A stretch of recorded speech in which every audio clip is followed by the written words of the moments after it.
భరతవేదముగ నిరతనాట్యముగ కదిలిన పదమిది ఈశా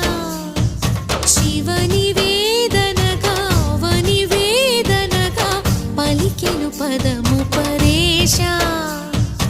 నీలకంఠరా చాలి పొందరా కరుణతో ననుగనరా